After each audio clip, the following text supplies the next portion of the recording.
سلام. امروز بحث ما سر یوتیوب است که چطور بتونیم یوتیوب یاد بگیریم و یوتیوب اصلا خودش چیست و ما باید چیکار انجام بدیم تا از یوتیوب درآمد کسب. معمولا آرزوی همه ماست که پولدار شیم. خب حالا چی قوانین و چی چیزهایی را باید ما پیش ببریم که یوتیوبر شیم و حالا ما براتون آموزش میدم که چطور یوتیوبر شین و یوتیوبری چی یک نوع شغلی است.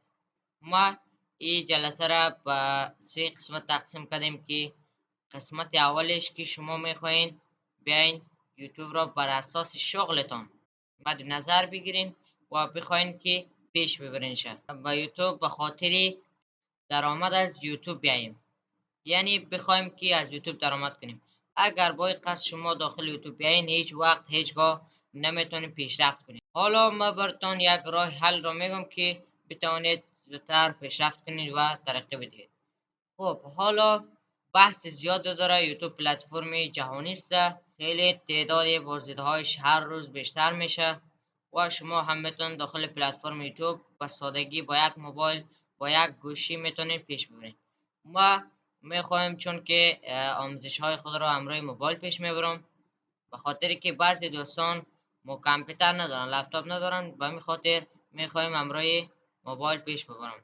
و اگر شما میخواید که همراه لپتاپ هم درس بدم مشکل نداره، بر شما یاد میتونم، با همدیگر همکاری میکنیم تا بر ما یک راه سهولتی را پیش ببریم.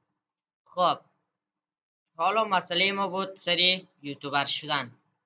ما در این قدر سالهایی که تجربه کسب کردم، یوتیوب یک نوع تفریح نیست که ما بخوایم بالایش داخل یوتیوب شویم و تفریح کنیم، یعنی ویدیوها را از هر منطقه، از هر جایی که از هر کسی را که خوشم آمد داخل یوتیوب بندازیم و ازش کسب درآمد کنیم.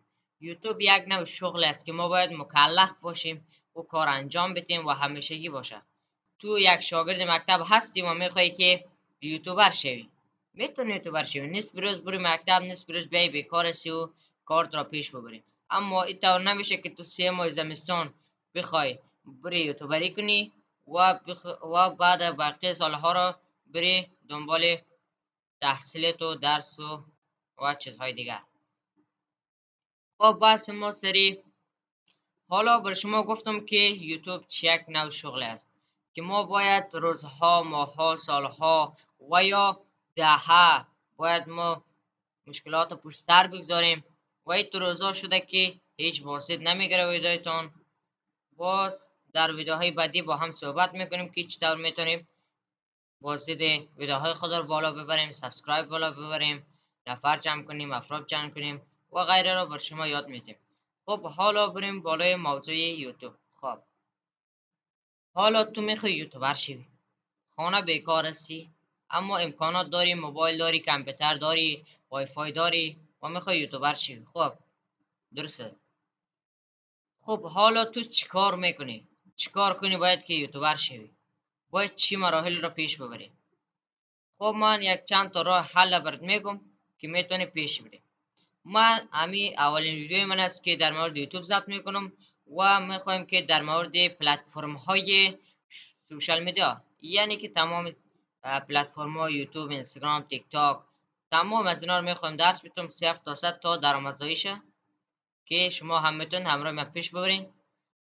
من یک همین حالا شغل دارم، هم میتونم که نصف روز کانال خود رو پیش ببرم و نصف روز میرم در عکاسی خود کار میکنم و همین طور پیش میبرم تا زمانی که کانال من بتونه که از عکاسی من کرده درآمدش بیشتر شد و کسب درآمد بیشتری انجام بده.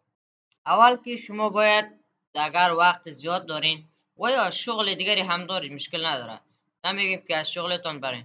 و یک نکته یادتان باشه که زمانی که شما میخواید یوتیوبر شوین و قبلا یک شغل دارین و هیچ وقت از شغل قبلیتان نبرین، چون که تا زمانی که از درآمد یوتیوب از همون شغل قبلیتان بیشتر نشده هیچ وقت شغل قبلیتان را ول نکنید. امیدوار هستم که به این مطلب پی برده باشین و حالا میریم بالای بحث دوم.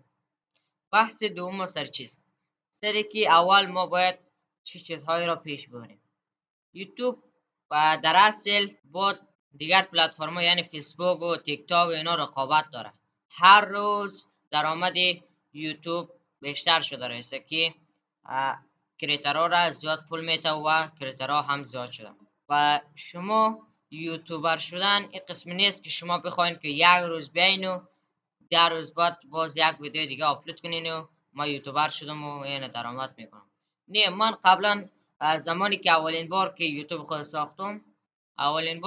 خود ساختم میگفتم که در این دنیا تقریبا 7 میلیارد نفوس داره، اما 1 میلیاردش که ویدیوهای ما رو ببینه خوب است. پیش خود خیال داشتم، اما بعدا زمانی که کانال زدم و تلاش کردم و ویدیو ساختم و ادیت کردم و دیگه کردم، خیلی مشکلات را پشت سر گذاشتم و حالا فهمیدم که یوتیوبر شدن یک تفریح نیست که تو بخوای یک ویدیو مردم رو بگیری آپلود کنی و ازش کسب درآمد کنی. اگر اینجوری میشد که همه ما پولدار بودیم. خب حالا بریم سراغ ساخت کانال. بسیار مهم است و باید بعضی قوانین ها را رعایت کنی و بعضی کلیدها بتوانی که از یوتیوب کسب درآمد کنی. خب این اولین ویدیو ما بود که در مورد یوتیوب ضبط کردم. اگر میخواهید که ویدیوهای بعدی ما را از دست ندهید، کانال اسکلکس پروفا را سابسکرایب کنید و زنگوله کنارش بزنید که ویدیوهای بعدی ما را از دست ندهید.